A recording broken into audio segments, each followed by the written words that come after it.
नमस्कार, राम राम, जय जवाहर दोस्तों। कैसे हैं आप सब? आशा करते हैं आप सब स्वस्थ होंगे, मस्त होंगे, बढ़िया होंगे। हम भी बढ़िया हैं। दोस्तों, आज मेरा गेटअप आप दिख रहे हैं, कौन से कलर का आज मैंने ड्रेस पहना है? आप ये रंग देखकर समझ ही गए होंगे।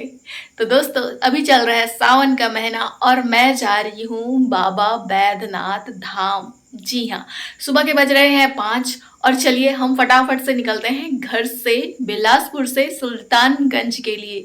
सुल्तानगंज पहुंचने के बाद हम वहां से जल उठाएंगे और कावड़ यात्रा करके चलेंगे हम बाबा बैद्यनाथ धाम जल अर्पण करने के लिए। तो चलिए चलते हैं, आप बने रहिएगा ब्लॉग के एंड तक। हम बिलासपुर छत्तीसगढ़ से सुल्तानगंज बिहार जा रहे हैं, वो भी अपनी कार से, क्योंकि हमारी जो ट्रेन की टिकट थी ना वो नहीं हो पाई थी, इसलिए हम कार से जा रहे हैं बाई रोड। और यहाँ जाने के लिए सबसे अच्छा और सबसे मुख्य और सही रास्ता NH 130 और NH 343 से होकर जाता है, जिसमें लगभग 853 किलोमीटर की दूरी तय करने में 18 घंटे और 9 मिनट का समय लगता है, जो हमने आसानी से कर लिया। और आपको बता दें कि यह एक लंबी दूरी का सफर है, इसलिए इसे 2 दिन में पूरा करना सबसे सही माना जाता है और आरामदायक भी रहेगा, इसलिए हमने ये सफर 2 दिन में ही पूरा किया। हम बीच में रुके हुए थे, एक पेट्रोल टंकी में हमने अपनी कार पार्क कर ली थी और वहीं पे ही हमने थोड़ी देर 1-2 घंटे आराम कर लिया था। इसके बाद हम वहाँ पे फ्रेश हुए और आगे की ओर बढ़ चले। यहाँ पर आप सामने देख सकते हैं बोर्ड में लिखा हुआ है रामानुगंज। जी हाँ, हम रामानुगंज पहुंच चुके हैं, जो छत्तीसगढ़ का आखिरी शहर है और ये बॉर्डर है छत्तीसगढ़ और झारखंड का। जी हाँ, इसके उस पार जाते ही हम झारखंड में पहुंच जाएंगे। देखिए, हम झारखंड में पहुंच चुके हैं। अब यहाँ से हमारी आगे की यात्रा होगी। झारखंड के बाद हम बिहार की तरफ बढ़ चुके। हम बिहार में पटना और गया जी, बोध गया, ये सब से होते हुए गए और फाइनली हम पहुंच गए बिहार के सुल्तानगंज में। अब सुल्तानगंज में पहुंचने के बाद हम जा रहे हैं गंगा किनारे। जी हाँ, गंगा मैया के किनारे जा रहे हैं, जहां से हमें जल भरना है। और आपको बता दे, यहाँ गंगा मैया जो है वो उत्तर वाहिनी है। जी हाँ, सुल्तानगंज का उत्तर वाहिनी गंगा घाट सनातन धर्म में एक अत्यंत पवित्र और ऐतिहासिक धार्मिक स्थल माना जाता है। यहाँ गंगा मैया की धारा सामान्य दिशा दक्षिण पूर्व को छोड़कर उत्तर दिशा की ओर बहती है, जिसके कारण इन्हें उत्तर वाहिनी गंगा कहा जाता है। और धार्मिक मान्यताओं के अनुसार उत्तर दिशा को देवताओं और भगवान शिव का निवास स्थान माना जाता है, इसलिए यहाँ से जल उठाना और स्नान करना अमोघ फलदायी होता है। हम सुल्तानगंज में चलते चलते आ गए हम मैया के किनारे। जी हाँ, गंगा मैया के किनारे आ गए हैं और इस पुल को पार कर कर हम दूसरी तरफ घाट में जा रहे हैं, जहाँ शिव जी का बहुत ही खूबसूरत मंदिर है।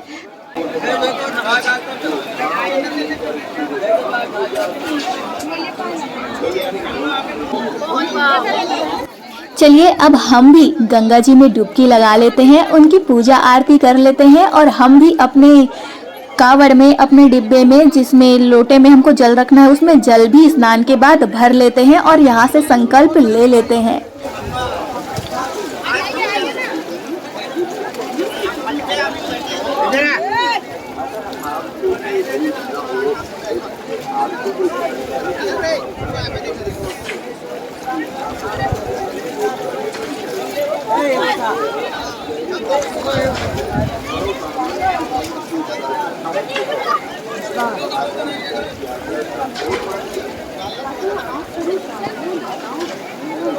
डिब्बे में हमने गंगा मैया का जल यहाँ पर भर कर रख लिया है। अब हम यहाँ पर संकल्प पूजा कर लेते हैं और हमने रखा है कावड़ की जगह पिट्ठू। हम पीठ में गंगा मैया को लेकर जाएंगे।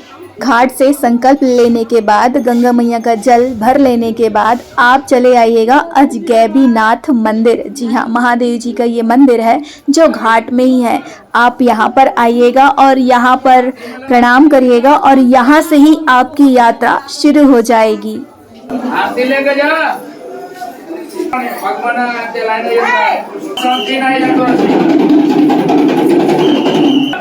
मने में खोजत रहे।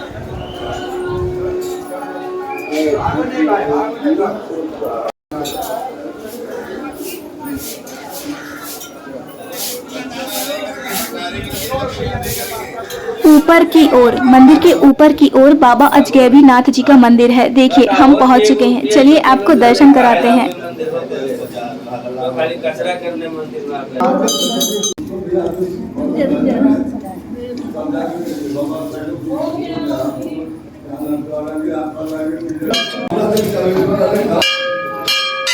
बाबा अजगैबी नाथ जी के आप दर्शन कर लीजिए सामने ही।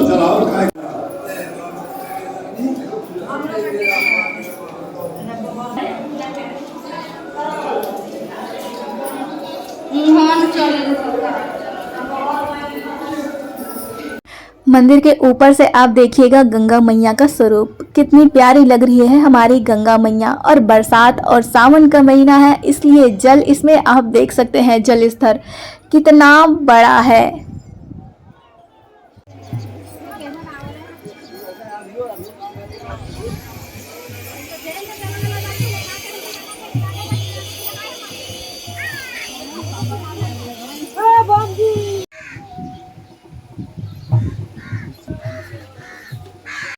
हमने बाबा अजगैबी नाथ जी के मंदिर का बहुत अच्छे से दर्शन कर लिया और मंदिर का आप ये बाहर से स्वरूप देख सकते हैं, बहुत ही खूबसूरत है।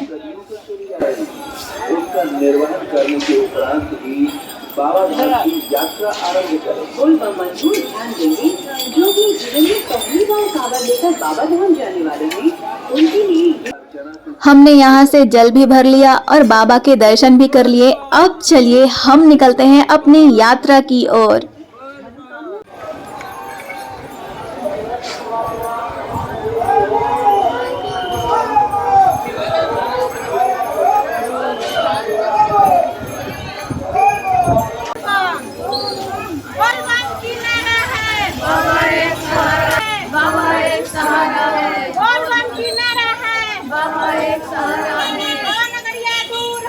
जाना जरूर है, जाना जरूर है। बोल बम, बोल बम, बोल बम, बोल बम, बोल बम। जाना जरूर है।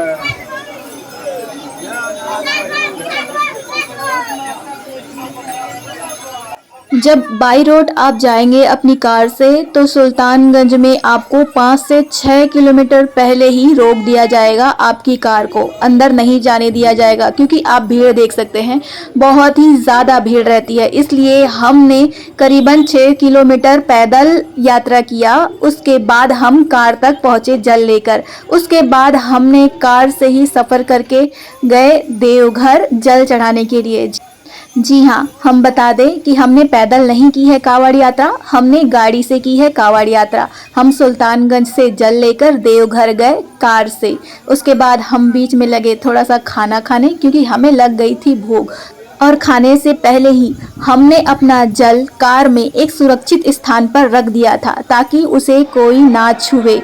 उसके बाद खा पीकर हम निकल गए देवघर की तरफ। और देखिए हम देवघर आ चुके हैं। और एक बात, जिस दिन हम गए वहाँ पर देखिए भीड़ ही नहीं था, उतना ज़्यादा भीड़ नहीं था जिस दिन हम गए। बाकी दिन की अपेक्षा यहाँ पर भीड़ मुझे नज़र नहीं आई। सभी तरफ आप देख सकते हैं खाली खाली ही नज़र आ रहा था, नॉर्मल ही भीड़ था, ज़्यादा भीड़ नहीं था। बाबा को जल चढ़ाने के लिए सभी लाइन से जा रहे हैं। यहाँ पर लाइन लगेंगे, अपनी अपनी जगह पर बैठ जाएंगे। देखिए धीरे धीरे भीड़ बढ़ते जा रही है, सभी जाएंगे लाइन से और इंतज़ार करते करते अपनी ही जगह पर बैठ जाएंगे, जैसे कि हम यहाँ पर सभी देख सकते हैं बैठे हुए हैं।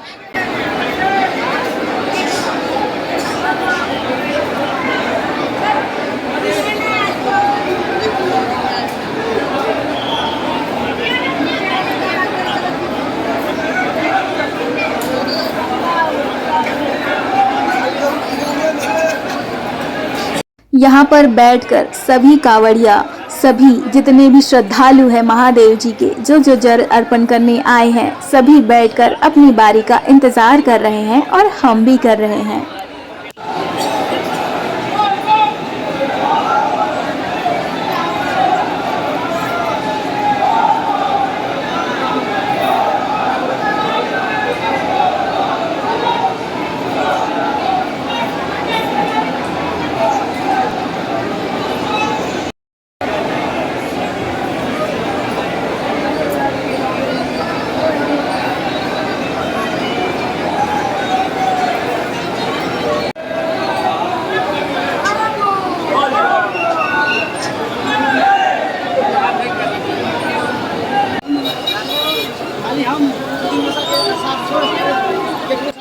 लाइन हमारी आगे की ओर बढ़ चुकी है बाबा के मंदिर की तरफ।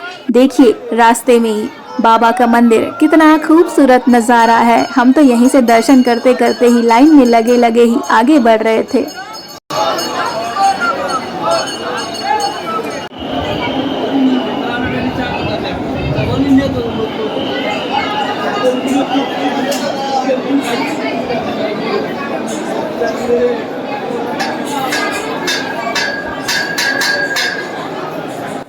यहाँ की पूरी व्यवस्था लगभग बहुत अच्छी थी। हमने बाबा को जल चढ़ा दिया। अंदर तो मोबाइल अलाउड नहीं था और पहली बात तो भीड़ इतनी ज़्यादा थी कि एक सेकंड भी बाबा का दर्शन मिल जाए ना, बहुत सौभाग्य की बात है। और सौभाग्य से वो एक सेकंड का दर्शन भी मन को खुश कर देता है। और जल भी बहुत अच्छे से अर्पण हुआ, इसलिए हम बहुत ज़्यादा खुश हो गए। और बाहर से ही आप मंदिर का ही दर्शन कर लीजिए, हमारे प्रभु जी का, माता पार्वती और शिव जी के मंदिर का। हमारा दर्शन बहुत अच्छे से हो गया। हम लोग दर्शन करके यहाँ पर बैठे हुए थे। यहाँ पर थोड़ा सा खाली जगह दिखा, इसलिए यहाँ पर बैठ गए हैं। और हमने महादेव में भी जल चढ़ा दिया, उनके भी दर्शन कर लिए। और पार्वती मैया में भी जल चढ़ा दिया, उनके भी दर्शन कर लिए। और थक गए, थोड़ा सा यहाँ पे रेस्ट लेने के लिए बैठे हुए हैं। उसके बाद हम लोग चलेंगे बाकी मंदिरों में दर्शन करने के लिए। आप यहाँ पर देख सकते हैं कपूर से सभी बाहर से ही बाबा और मैया की आरती कर रहे हैं। तो आप भी यहाँ पर आरती कर सकते हैं मात्र 10 रुपये में। जो ये आरती हो रही है वो मात्र 10 रुपये में होती है, जो आप बाहर से और सच्चे मन से आप कर सकते हैं। हमने भी बाहर से ऐसे ही आरती किया।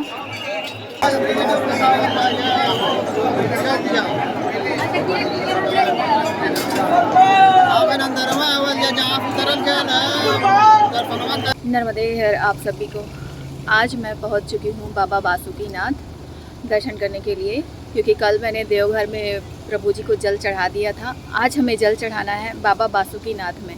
तो हम आज यहां पर पहुंच चुके हैं, नहा धोकर रेडी हो चुके हैं। कपड़े थोड़े से गीले हैं पर कोई नहीं, ये जाते जाते ही सूख जाएंगे। चलिए अपना जल निकालते हैं और चलते हैं बाबा को जल चढ़ाने के लिए। और ये आप देख सकते हैं ये बस स्टैंड है, पर ये बस स्टैंड सभी कांवड़ियों के लिए है जो बाबा को जल चढ़ाने आए हैं, उनके लिए है। जी हाँ, और यहाँ पर शौचालय और स्नानघर और नल की पूरी व्यवस्था की गई है। आप बहुत आराम से यहाँ पर रुक सकते हैं, स्नान कर सकते हैं, फ्रेश होकर तैयार होकर यहीं से ही आगे की ओर बढ़ सकते हैं। हम भी अपना जल लेकर आगे की ओर बढ़ चुके हैं, बाबा बासुकीनाथ के मंदिर की ओर बढ़ चुके हैं जल चढ़ाने के लिए।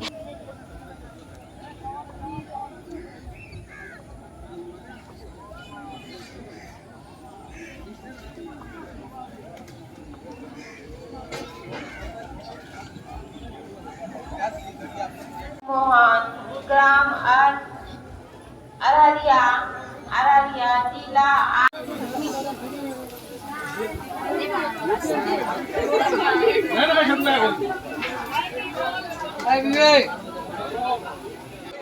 ये है शिव गंगा। आप यहाँ पर भी इनकी आरती ज़रूर करें, जल आचमन ज़रूर करें। उसके बाद प्रभु जी के मंदिर की तरफ जल चढ़ाने के लिए जाए। सभी शिव गंगा में स्नान करके आरती अर्चना कर कर यहीं से ही आगे जल चढ़ाने के लिए जाते हैं।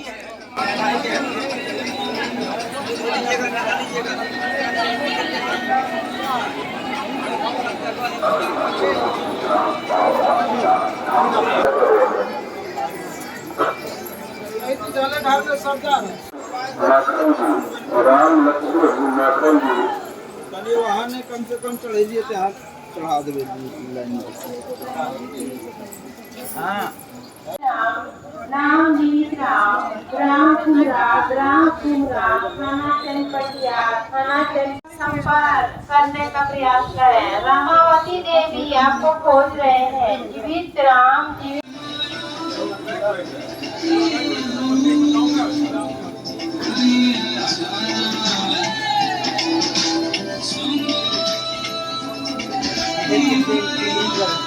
हम सभी श्रद्धालु बाबा जी को जल चढ़ाने के लिए लाइन से जा रहे हैं बाबा जी के मंदिर की तरफ।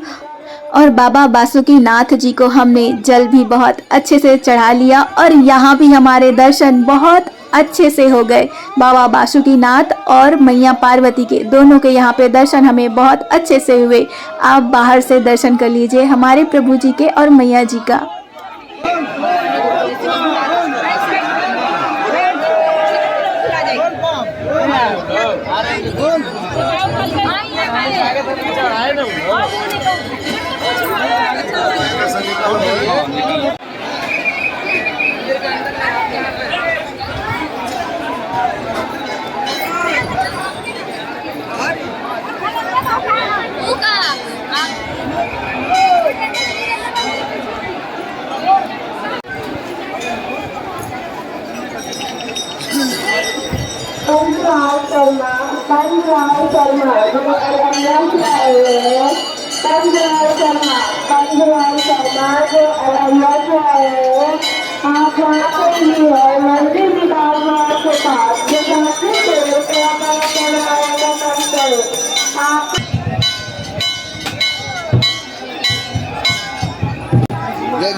बाबा बासुकीनाथ जी के मंदिर परिसर में ही आप देखेंगे ये जगह जहाँ पर शिवलिंग विराजमान है बाहर में ही।